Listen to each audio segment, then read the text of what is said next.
Alabama is currently at 2,383 confirmed cases of the coronavirus and 78 deaths. In the United States, we just passed 549,000 cases with nearly 22,000 deaths. We talked about people comparing the coronavirus to the swine flu last month. And so this puts us at nearly double the deaths of the swine flu. And 1% of the infections, the swine flu infected 55 million people and only killed 12,000. The coronavirus has just passed 500,000 cases and has already killed almost double what the swine flu did. So, you know, the context is important when you see those numbers going around. Yeah, last week. Oh, yeah, I said last month. Last week is what I meant. Yeah. And I think everybody's got to the point where they recognize that this is no joke. It's not the swine flu. It's not, you know, the avian bird flu, the whole 9 yards. I don't know. I think I've seen some folks, but Trump has come out and opposes mail-in ballots in the midst of the coronavirus, but he votes by mail in Florida. That is, there were some reporters that were asking him about that in one of his press conferences, and it was just amazing seeing him trip over himself trying to justify why he can be trusted to vote by mail, but us peasants and, you know, common folk, we're not to be trusted. We would commit voter fraud. We would not be, you know, we wouldn't be good stewards of that responsibility, but he's fine doing it. The other option is just make Election Day a national holiday, and then we don't have to worry about that any longer. But of course, the last time that was proposed last year, McConnell kind of laughed and said, "Yeah, that's what we need, another national holiday." Well, hell yeah, Mitch McConnell, that is what we need, another national holiday. I mean, yes. We do need a national holiday, a national holiday for voting, and that's absolutely important. But during something like this, while we need to be social distancing, while we need to be trying to stay away from each other as much as possible, increasing the capacity for that as much as possible is really important. And like in so many states, you just cannot vote by mail unless you are like out of the country or you have some specified reason. You can't just vote by mail because that's what you would rather do. And Trump doesn't think you should be able to do that. He should be able to do that, but you shouldn't be able to do that. And well, they don't want anybody voting anyways. The fact of the matter is they would much prefer to stay dictatorial. The more people that vote, the less Republicans get in office. And that's exactly what they're afraid of. And he explicitly said that's what he was afraid of. He said that if we instituted national vote by mail, no Republicans would ever be elected again in this country. I mean, obviously that's not true. Obviously Republicans would still get elected, but it just goes to show that the Republican Party is just institutionally opposed to more people voting. Like they don't want more people to vote because the more people that vote, the less they will get elected. And you know, they've just got structural. They're structurally opposed to it. You know, they don't like democracy. So Mike Hubbard, the former Speaker of the State House of Alabama, was convicted on 6 counts of ethics violations by the Alabama State Supreme Court. I was very surprised to see that. I was very happy to see that. I like you. I was just overwhelmed whenever I seen that they only threw out 4. They threw out 5.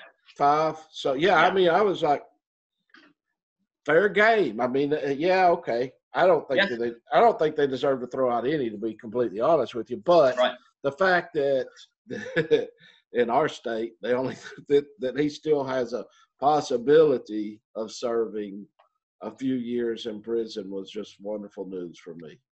Yeah, that's very good. He faces 4 years in prison and 16 years of probation after that, and hundreds of thousands of dollars in fines and restitution. And so, you know, like, that's great. There are so many crooked politicians in Montgomery and in DC, and it's just nice to see one of them get what they deserve. But he could see a delay in when he's sent to prison because of the coronavirus. And this is the, you know, there are silver linings in bad stories, and this is like the bad lining in a good story. It's not bad because, of course, that's, you know, it's a reasonable decision, but it's not a decision that would be made for normal folks. And it's not a decision that's being made for the people that are in prisons right now that shouldn't be. No one in Alabama is talking about releasing nonviolent drug offenders from prison during the coronavirus to slow the spread. No one is talking about releasing prisoners early who were there for petty theft or other nonviolent crimes, letting them go early, like if they're almost finished with their sentence. No one's talking about that. No one's talking about anything that would benefit, you know, normal prisoners. But this guy, because, you know, even though presumably he's going to be sent to prison at some point, but he's still getting special treatment. So that was a bit disheartening to see that. Yeah. Well, I mean, I'm still of the opinion he's going to get out of. Maybe my distrust with the system is misplaced, but I don't see him doing any prison time regardless. I truly think that the prison time gets waived. So I don't know, but at the end of the day, I get why they're doing it. I get, you know, the reasoning behind it. I'm not gonna. Anytime they can. During this case, anytime that they can not, you know, move the government along, force people to come in and do things when we should be social distancing, I'm all for it. I recognize that a lot of the Democrats are buying into the whole conspiracy theory behind, you know, the COVID-19 is stopping him from doing it, but I'm good with that. I just hope he does some time. I said it was disheartening. It's not disheartening that they're taking those steps. It's disheartening that those steps are not and would not be extended to other folks. Yeah. That's the not great thing. And here's the last headline. I wanted to spend a little bit of time on this because it is it's representative of so many other things that Republicans and that people that are ideologically opposed to public services do. The United States Postal Service provides an incredibly important public service to all of Americans. They service every single household in the country. No private corporation would do that. That's why they were set up, so that every person would have an avenue of communication for every single other person. And amid the coronavirus, they're facing lots of revenue decreases. A lot of their, you know, people aren't shipping as many packages, people aren't sending as many ads through the mail. A lot of their big revenue getters are decreasing. And so they had requested, along with all these other corporations, all the small businesses and workers who deserve a bailout, definitely, they were requesting a grant as well because they were facing these same issues that these other institutions were. And they were denied by the Trump administration. And it was actually, I was reading on this, apparently a $2 billion grant was put in there for the United States Postal Service in one of the former bailout packages, but the Trump administration said that they would veto that. Yeah. If anything in there helped the USPS, and that is just it just does not.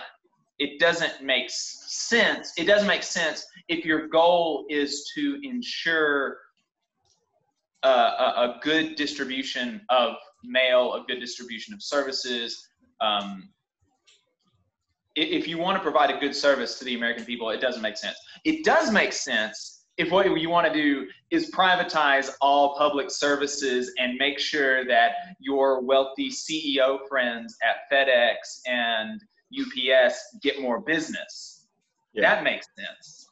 Yeah, well, and it's sickening really, because I recognize this has brought to life the fact that they're hurting for money. But what nobody talks about is the fact that just a few years ago, they forced them to pre-fund, not fund, but pre-fund their pension for all their employees, which means that for any of the USPS workers, they have to 100% fund the pension, which don't even happen.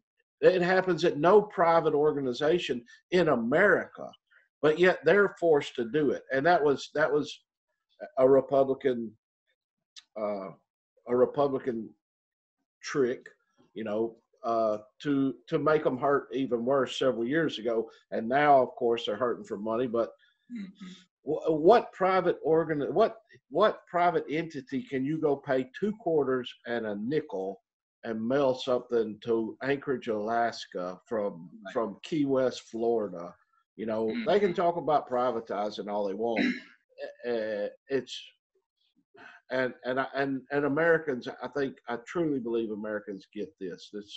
The Postal Service is just an integral part of our culture, of our nation, and it's something that needs to continue to be funded. It pays for itself every year, regardless of the talking points. Right. It pays for itself every year, regardless of the talking points, and regardless of the Republican and conservative attacks on it and sabotaging it year by year by year. You mentioned that they were forced to fund all of their employees' pensions. You said no other private institution does that. That is not a thing that happens. It's unheard of. It's unheard of, and Congress arbitrarily put this restriction on the Postal Service.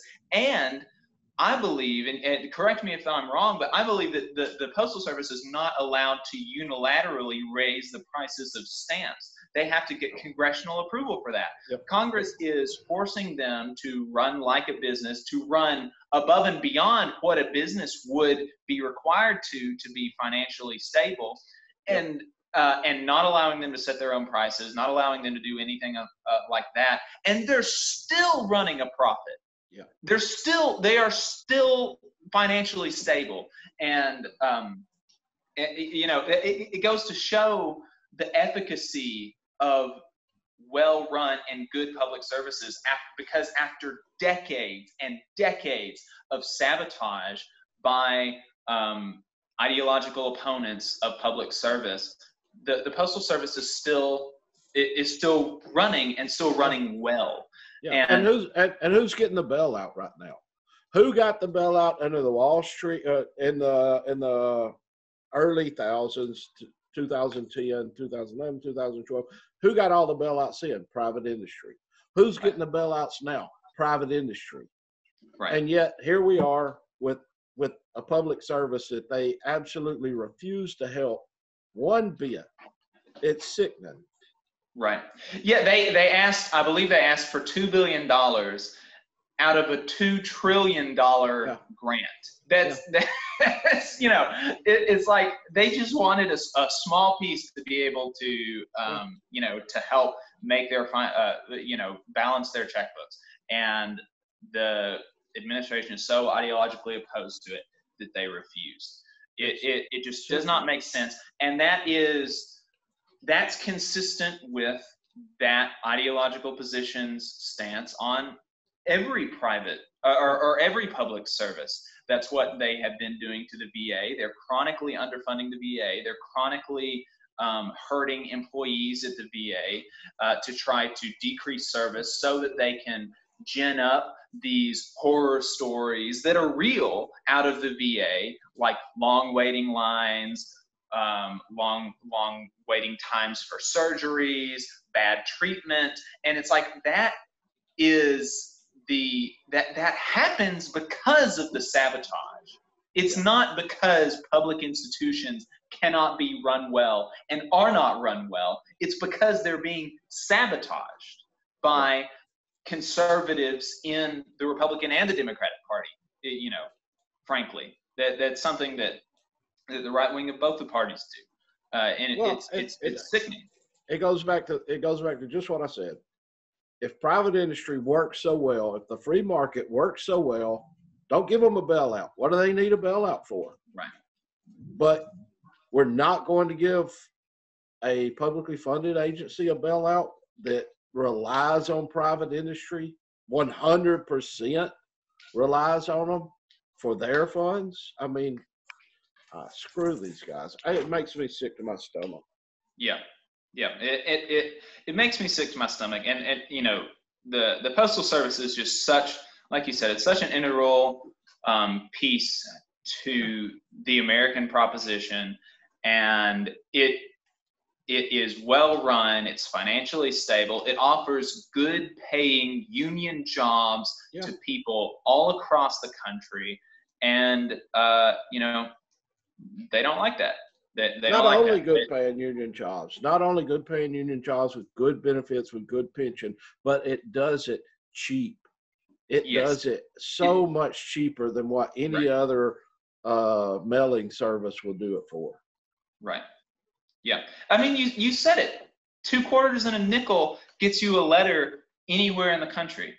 Yeah. That's no one else is going to do that for you. No one else can do that for you because they have to pay their CEOs tens of hundreds of millions of dollars, and the Postal Service doesn't have to do that. And shareholders and these random executives. I mean, everybody wants a cut. Yeah, everybody wants a cut, but they don't want to give the workers a cut.